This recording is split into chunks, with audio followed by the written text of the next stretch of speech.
Okay, here we have Tamarac Lady. She's my 5-year-old thoroughbred mare, and she's probably had 5 or 6 rides now, is where she's at.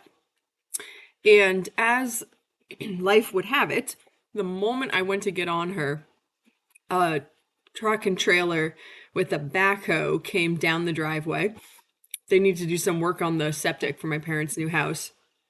And so this is, of course, like very, very noisy ordeal getting the backhoe off the trailer and then doing all whatever they have to do. And it's just absolutely uncanny that the second I want to ride a horse, here they come.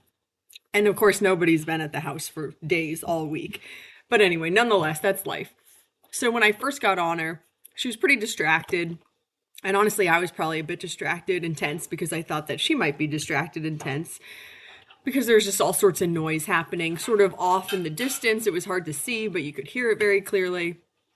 So when I watched this back, I thought that, I rode her a little bit shorter reins than I would prefer and a little conservatively at the beginning.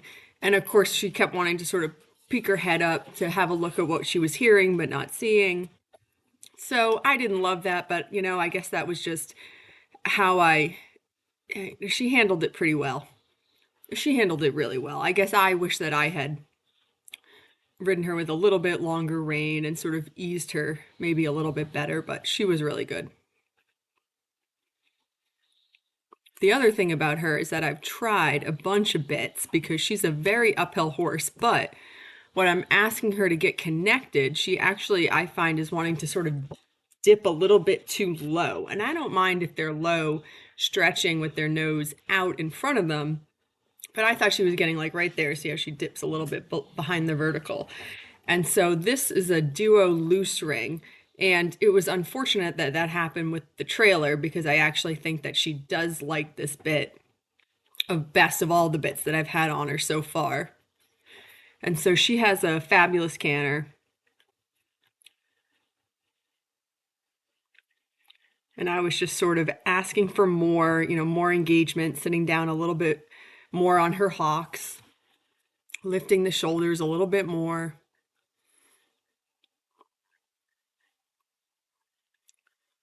I was pretty happy with. I asked her to canter there. She doesn't quite. So I reorganized, ask again.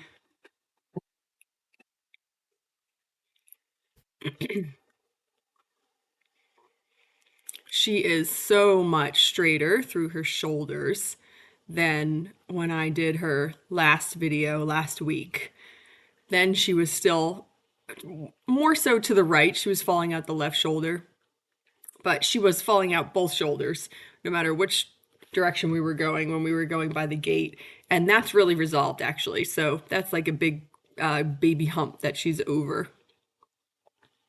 She's just a lot straighter here through these corners. I thought she gave me some nice steps as we came around here.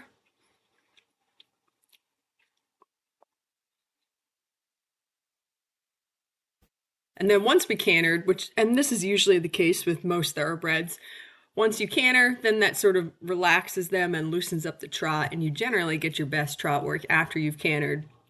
And it definitely relaxed her and it focused her. And so after we did that left lead canter, here I feel like my reins are like a much happier length. I don't feel like I'm cramping her with my reins being too short here. So cantering definitely sort of took any tension that she was feeling from the backhoe, sort of resolved that. So I was much happier with all of our work after we did some cantering. So then to the right, she actually picked it up over the coop, which was really good. And what I had been saying the last time I should do, which is just do it over some poles and little jumps. She gave me a couple really nice steps here. And then as always with these green horses, they give you a couple really nice steps and they find that really difficult. So then they want to break. And that's okay. That's just part of the process. So then here, after we cantered to the right, she sort of felt like she wanted to stretch down a little bit, just like the thought of it, the whim of stretching down.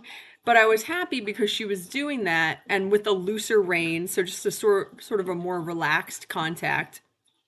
But she was doing this without wanting to duck her nose, which I was really happy about. I'm totally fine with her wanting to go in a little bit lower frame. I just want her to do it without being behind the vertical. And so here And I was really happy with this because, of course, the right's a little bit harder. And so she was wanting to do this to the right, which was great. And so here you can see she takes a couple steps where she's just playing around with this idea of just sort of taking the contact down and out. And she's doing that without wanting to duck behind the vertical. So I was really happy with that. And it was just a better, sort of more relaxed feeling, much better than when I first got on. Right? The tension's gone, the reins are longer. I was really happy with that.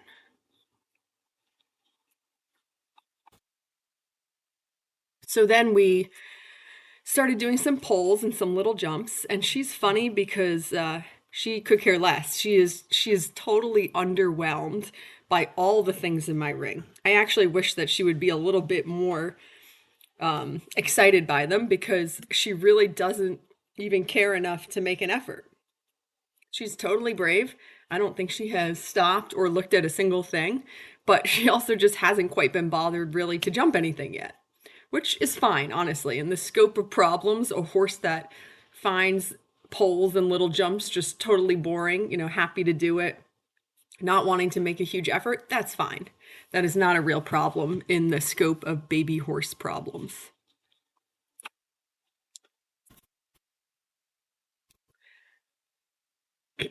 So I always like to start by walking over poles, then we trot over poles, then we do some poles with some flower boxes, and we just gradually build.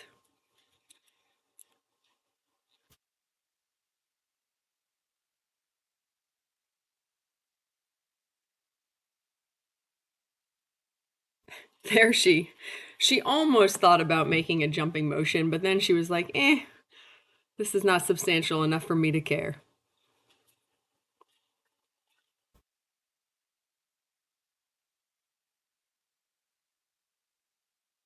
There we go. She finally made a little bit of a actual effort over the coop. So then we put things up just a touch, made things some cross rails instead of just ground poles. And she continued to be rather unimpressed. But when we had the cross rail behind the coop, it's a little bit more of an oxer like feeling. And she actually did make a real jump effort and jumped that really cute a few times. So that's what we ended with. And I was happy there. She landed on her right lead. Even though we're going to the left, I want her to this point, like she really prefers the left lead, which is fine. But then I'm happy whenever she wants to offer up the right lead, no matter which direction we're going. Here I thought maybe she'll canter a jump, but as we got maybe 5 or 6 steps out, it was pretty clear to me that she wasn't quite comfortable doing that. So we broke to the trot, and then it was a little bit unorganized because we just were, breaking to the trot, going to the jump, but she came back around and jumped it the next time really cute. Nothing really dishevels her at all. Nothing about this is that was really cute. I was really happy with that. And we ended there.